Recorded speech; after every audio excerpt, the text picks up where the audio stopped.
چہرے کے بغیر کیا ہم تصویر بنا سکتے ہیں؟ میں نے یہ پتہ نہیں کیا لکھا ہوا ہے ینیڈا میں آرٹسٹ میں ینیڈا میں یہ کیا ہے بھائی؟ کینیڈا ہونا چاہیے، کاف شاید کٹا ہوا ہے۔ آرٹسٹ کے طور پہ کام کرتی ہوں۔ سوال یہ ہے کہ اسلام میں تصاویر بنانے کی اجازت نہیں ہے، لیکن میں نے سنا تھا کہ جب تک تصویر کا چہرہ نہیں بنے یا وہ واضح نہ ہو تو بنا سکتے ہیں، اس بارے میں رہنمائی فرما دیں۔ رابعہ صاحبہ کینیڈا سے، اچھا کینیڈا سے جی۔ جاندار کے چہرے کی تصویر نہیں بنائی جا سکتی، چہرے کا مطلب آنکھ ناک لپس وغیرہ پراپر بنے ہوئے ہوں، یہ حرام ہے۔ باقی ایسا چہرہ جس میں آنکھ ناک کان نہ ہو، یعنی آنکھ ناک لپس نہ ہو، یہ بھی بنایا جا سکتا ہے یہ چہرہ بھی، اور باقی تو پورے جسم کی تصویر یا پودوں کی اور پہاڑوں کی تصویر بنائی جا سکتی ہے، اس میں کوئی گناہ نہیں ہے۔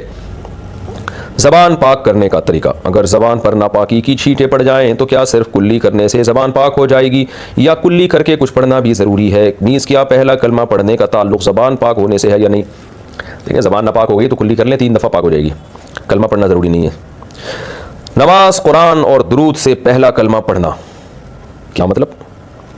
نماز قرآن درود سے پہلے پہلا کلمہ پڑھنا، اچھا قرآن پاک پڑھنے سے پہلے یا نماز پڑھنے سے پہلے یا درود شریف پڑھنے سے پہلے پہلا کلمہ پڑھنا ضروری ہے یا نہیں؟ بنت احمد، نہیں جی کوئی ضروری نہیں ہے۔ عیسائی کا مسلم لڑکی سے نکاح، ایک عیسائی لڑکا مسلم لڑکی سے نکاح کرنا چاہتا ہے، اسلام قبول کرنے کے بعد کیا یہ جائز ہوگا یا نہیں؟ اگر وہ اسلام قبول کر لیتا ہے اور لڑکی کے والد راضی ہوں اس نکاح پہ تو پھر نکاح جائز ہے۔ شوہر کو بھائی بولنا، بیوی کو بہن کہنا، اگر شوہر کو بھائی بول دیا جائے تو کیا یہ نکاح ٹوٹ جاتا ہے؟ نیز بیوی کو بہن بول دیا جائے تو کیا حکم ہے؟ فاطمہ صاحبہ کراچی سے۔ بیوی تو شوہر کو جو مرضی بول دے نکاح نہیں ٹوٹتا، لیکن شوہر بیوی کو بہن نہ بولے، بہن بولنے سے نکاح تو نہیں ٹوٹتا، لیکن یہ کہ یہ عمل برا ہے، جائز نہیں ہے ایسا کہنا بیوی کو۔ کتنی اونچی ہیل پہننا جائز ہے؟ اسلام میں عورت کا بڑی ہیل والی چپل پہننا جائز نہیں ہے، تو کیا 2 سے 3 انچ کی ہیل پہن سکتے ہیں؟ بھائی اسلام میں بڑی ہیل والی چپل پہننا جائز نہیں ہے، میں تو پہلی دفعہ سن رہا ہوں، کیا دلیل ہے جی اس کے ناجائز ہونے کی؟ جتنی بڑی ہیل پہنے جائز ہے، اس میں کیا حرج ہے؟ میرے علم میں ایسی کوئی بات نہیں ہے کہ ہیل والی جوتی پہننا عورت کے لیے ناجائز ہے، واللہ اعلم۔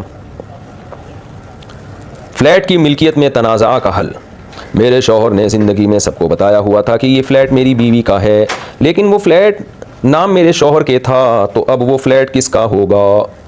دیکھیں اگر شوہر نے یہ بتایا ہوا تھا کہ میری بیوی کا ہے تو صرف بتا دینا کافی نہیں ہے، بیوی کو ہینڈ اوور کرنا، قبضے میں دینا بھی ضروری ہے۔ تو اگر شوہر نے یوں کہا کہ یہ میری بیوی کا ہے، اس کے بعد شوہر نے قبضہ دے دیا، قبضے کا کیا مطلب؟ اپنا سارا سامان شوہر اس فلیٹ سے نکالے اور خود بھی نکلے اور بیوی اس فلیٹ میں چلی جائے، ایک دفعہ چلی جائے تو یہ قبضہ ہو جائے گا، پھر بے شک سامان واپس ڈال دے، یا یہ تکلف سے بچنا چاہتا ہے کہ کون سامان نکالے کون واپس ڈالے تو سامان سمیت فلیٹ دے دیتا اور خود تھوڑی دیر کے لیے میاں صاحب باہر نکل جائیں، بیگم اندر ہو، اور یہ کہے کہ بھئی یہ سامان سمیت فلیٹ آپ کا ہے، تو قبضہ ہو جائے گا، 1 سیکنڈ کے لیے بھی قبضہ ہو، لیکن قبضہ ضروری ہے۔ ہبہ میں گفٹ جب کوئی چیز کسی کو دی جاتی ہے تو اس میں قبضہ ضروری ہے۔ اگر شوہر نے یہ سب کچھ نہیں کیا تو صرف زبان سے کہنے سے پھر وہ بیوی کا نہیں ہوگا، اس میں وراثت جاری ہوگی، اور کاغذ کا کوئی اعتبار نہیں ہے۔ اگر شوہر نے بیوی کو فلیٹ دیا اور قبضہ بھی دے دیا، پھر بے شک کاغذات میں اپنے نام ہی رکھا ہو، اس سے کوئی فرق نہیں پڑتا، وہ بیوی ہی کی ملکیت میں ہوگا۔ کیا محبت کرنا گناہ ہے؟ کیا کسی سے محبت کرنا گناہ ہے؟ نور العین، جائز محبت جائز ہے، حرام محبت حرام ہے۔ کسی غیر محرم لڑکی سے محبت کرنا، یہ لڑکی کا غیر محرم مرد سے محبت کرنا، یہ حرام ہے۔ ہاں یہ ضرور ہے کہ اگر غیر اختیاری طور پر کہیں طبیعت مائل ہو رہی ہے کسی لڑکی کی لڑکے کی طرف یا لڑکے کی لڑکی کی طرف، تو پھر یہ ہے کہ اس کو حلال میں تبدیل کرے، فوراً نکاح کرے اس سے، تو وہ جائز ہو جائے گا۔ اور اگر نکاح نہیں کر سکتے یا پیغام بھیجا ادھر سے مسترد ہو گیا تو فوراً دماغ ہٹا دے۔ اب اگر اس کے بارے میں سوچے اور اس سے محبت کرے تو یہ حرام ہے، ناجائز ہے۔ باقی محبت کی بہت ساری قسمیں ہوتی ہیں نا، غیر محرم سے محبت، اگر کسی بزرگ سے محبت ہے اس کی، جیسے نبی صلی اللہ علیہ وسلم بھی تو پیغمبر تھے نا، مرد تھے، لیکن عورتیں ان سے محبت کرتی ہیں، کرنی واجب ہے، لیکن یہ محبت کون سی محبت ہے؟ یہ تو پاکیزہ محبت ہے جو پیغمبروں سے ہوتی ہے۔ اسی طرح علماء سے، بزرگوں سے، اپنے بڑوں سے محبت کرنا یہ نہ صرف جائز ہے بلکہ لازم ہے، لیکن یہ وہ محبت نہیں ہے جو مرد اور عورت کی آپس میں ہوتی ہے۔ مرد اور عورت کی محبت جس میں ایک سیکشول ڈیزائرز پیدا ہونا شروع ہو جائیں یا عشق معاشقہ ہونا شروع ہو جائے، وہ حرام ہے۔ لیکن اگر کوئی عقیدت والی محبت ہے تو وہ جائز ہے بلکہ باعث ثواب ہے۔ لیکن یہ بات اہم ضروری ہے اس میں سمجھنا کہ کسی جوان لڑکی کا کسی جوان عالم سے عقیدت والی محبت بھی ایک حد تک ہونی چاہیے، کیونکہ شیطان پھر الو بنانا شروع کر دیتا ہے۔ محبت کسی اور قسم کی ہوتی ہے، اس پہ لیبل عقیدت کا لگا دیا جاتا ہے۔ تو اس لیے میں جوان لڑکیوں کو یہی کہتا ہوں کہ بھئی وہ اگر خدا نخواستہ کسی جوان عالم کا بیان سن کے طبیعت بہت مائل ہو رہی ہے، فیلنگس ٹائپ کی چیزیں پیدا ہو رہی ہیں، تو وہ بیان سننا چھوڑیں، وہ پھر کسی بوڑھے بزرگ کا بیان سنا کریں۔ ان کو فائدے کے بجائے، جوان عالم کا بیان سننے میں فائدے کے بجائے ان کو نقصان کا خطرہ زیادہ ہے۔ غلطی سے کفریہ کلمہ نکل جانا، اگر کوئی کسی بات پر غلطی سے کہہ دے کہ خدا بھی اس سے ڈرتا ہوگا تو کیا یہ کفریہ کلمات میں شامل ہے یا نہیں؟ جی ہاں بالکل شامل ہے۔ کتنی غلط بات ہے اللہ کے بارے میں۔ ایسے موقع پہ ہونا یہ چاہیے کہ توبہ استغفار کر کے کلمہ بھی دوبارہ پڑھیں، اور اگر نکاح ہوا ہے تو اس کو بھی احتیاطاً اس نکاح کی بھی تجدید کی جائے۔ زکوٰۃ کے پیسوں سے ویل چیئر دینا، زکوٰۃ کے پیسوں سے ہاسپٹل کے لیے ویل چیئر یا کسی ادارے کے لیے کوئی سامان خرید کر دے سکتے ہیں۔ اداروں کی ملکیت میں سامان دینے سے زکوٰۃ ادا نہیں ہوتی، کسی غریب کو مالک بنانا پڑے گا۔ آپ ہاسپٹل میں اگر زکوٰۃ کے پیسوں سے ویل چیئر دینا چاہتے ہیں تو آپ بتائیں کہ بھئی کون مستحق ہے، تو میری طرف سے ہی اس کو دے دیں، یا ہسپتال کو آپ وکیل بنا دیں اگر وہ دیندار انتظامیہ ہے، مینجمنٹ زکوٰۃ کو سمجھتی ہے، اللہ کا خوف ہے، تو ان کو وہ ویل چیئر دے دیں اور یہ کہیں کہ یہ زکوٰۃ کے پیسوں سے ہے، لہذا کسی کوئی زکوٰۃ کا مستحق ہو تو آپ اس کی ملکیت میں دے دیے گا یہ، تو جیسے ہی وہ ملکیت میں دیں گے اس کی تو وہ بھی زکوٰۃ ادا ہو جائے گی۔ لیکن ادارے کے لیے وقف کر دینا کہ ادارہ استعمال کرے اس کو ویل چیئر کو ملکیت میں دیے بغیر، تو اس سے زکوٰۃ ادا نہیں ہوتی۔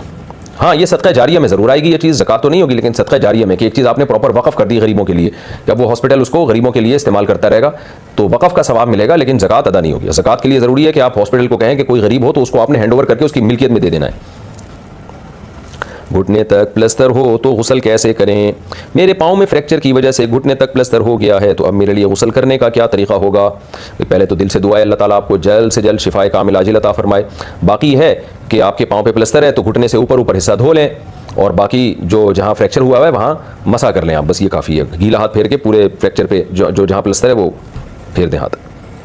فجر کے وضو سے اشراق کی نماز پڑھنا، فجر کے وقت جب ہم وضو کرتے ہیں تو کیا اس وضو سے اشراق کی نماز پڑھ سکتے ہیں یا نہیں؟ کیونکہ میں نے ایک جگہ کتاب میں پڑھا ہے کہ فجر کے وقت وضو سے اشراق کی نماز نہیں پڑھ سکتے، سورج نکلنے کے بعد دوسرا وضو کرنا ہوگا۔ ام حبیبہ انڈیا سے۔ نہیں جی، ایک وضو سے جتنی چاہے نمازیں پڑھیں آپ، وہ جو آپ نے کتاب میں پڑھا ہے وہ معذور کے لیے کہ جن کا وضو بار بار ٹوٹتا ہے نا، نماز کے وقت میں وضو کر کے وہ نماز پڑھ ہی نہیں سکتے، فوراً ٹوٹ جاتے ہیں تو معذور ہو جاتے ہیں، تو ان کا وضو جو ہے نا جیسے ہی نماز کا ٹائم ختم ہوگا تو ان کا وضو بھی ختم، ان کو دوبارہ وضو کرنا پڑے گا۔ ایک نارمل آدمی یا نارمل عورت کے لیے یہی ہے کہ ایک وضو سے جتنی چاہے نمازیں پڑھے وہ۔ ڈاکٹری کی ڈگری لے کر ہاؤس وائف بننا، اگر کسی لڑکی نے ڈاکٹری کی پڑھائی پڑھی ہو تو کیا اس کا لیڈی ڈاکٹر بننا ضروری ہے؟ اگر نہیں بنے گی تو اس کی تعلیم کیسے صدقہ جاریہ بنے گی؟ دیکھیں ڈاکٹر بننا بھی فرض کفایہ ہے، لیڈی ڈاکٹر بننا بھی فرض کفایہ ہے۔ اگر کسی سوسائٹی میں اتنی لیڈی ڈاکٹرز ہیں کہ لڑکیوں کی، خواتین کی ضرورت ان سے پوری ہو رہی ہے، تو اگر کوئی عورت لڑکی پھر میڈیکل کالج میں پڑھ کے ہاؤس وائف بن جاتی ہے تو اس میں کوئی گناہ نہیں ہے، کیونکہ فرض کفایہ ادا ہو رہا ہے۔ بلکہ میڈیکل سائنس میں تو کے شعبے میں تو لڑکیوں کی اتنی بھرمار ہے کہ ایڈمیشن نہیں مل رہے ہوتے وہاں پہ، تو یہ فرض کفایہ سے بھی اوپر کا درجہ پورا ہو رہا ہے الحمدللہ۔ تو اس لیے اگر کوئی خاتون نہیں بنتی تو کوئی گناہ نہیں ہوگا، لیکن اگر وہ انسانیت کی خدمت کے ناطے اپنے گھر ہی میں کوئی چھوٹی موٹی کلینک کھول لے اور خواتین کا علاج کرنا شروع کر دے تو یہ بہت بڑا صدقہ جاریہ ہو سکتا ہے اپنے شوہر کی اجازت سے۔ اس کو ایسا کر لینا چاہیے اور میاں کو چاہیے کہ اس کو اجازت دے دیں،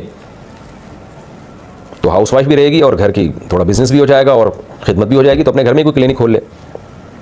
اچھا بھائی، جوانی بغیر دین کے گزار دی تو اب کیا کریں؟ اگر کسی کو 30 سال تک اپنے مذہب کے بارے میں اتنا علم ہی نہ ہو کہ کبیرہ گناہ کیا ہوتے ہیں، صغیرہ کیا ہوتے ہیں، اور وہ اسی طرح زندگی گزار دیتا ہے، پھر اسے ہدایت ملتی ہے اور وہ قرآن نماز کرنے لگتا ہے، تو جو نمازیں روزے نہیں رکھے اب ان کا کیا حکم ہے؟ بھائی نمازیں اور روزے بالغ ہونے کے بعد جو قضا ہوئے وہ تو قضا کرنے پڑیں گے۔ میرا بیان ہے قضاء عمری کے بارے میں، آپ یوٹیوب پہ سرچ کر کے دیکھ سکتے ہیں۔ اور باقی یہ کہ کوئی بات نہیں، دیر آئے درست آئے، التائب من الذنب کمن لا ذنب لہ، حدیث میں آتا ہے گناہ سے توبہ کرنے والا ایسے ہے جیسے اس نے گناہ کیا ہی نہیں، تو غنیمت ہے، موت سے پہلے پہلے آ گئے۔ اللہ آپ کو دین پر استقامت عطا فرمائے اور دوبارہ برائی والی زندگی سے اللہ تعالیٰ ہمیشہ کے لیے آپ کو بچا کے رکھے۔ فجر عصر کے بعد صلاۃ الحاجت پڑھنا، کیا فجر یا عصر کے بعد صلاۃ الحاجت کے نفل پڑھ سکتے ہیں؟ فجر اور عصر کے بعد کسی قسم کی نفل نماز جائز نہیں ہے، اور یہ بھی سمجھ لیں صلاۃ الحاجت کے نام سے کوئی شریعت میں الگ سے نماز نہیں ہے، بس 2 رکعت آپ دعا مانگنے کے لیے پڑھیں کہ اللہ سے میں اپنی حاجت مانگوں گا، تو اس کو آج کل صلاۃ الحاجت کہہ دیا جاتا ہے، لیکن یہ کوئی الگ سے اسلام کی کوئی نماز نہیں ہے۔ تو باقی کوئی بھی نماز ہو، فجر اور عصر کے بعد نفل نماز اگر ہے تو وہ پڑھنا جائز نہیں ہے۔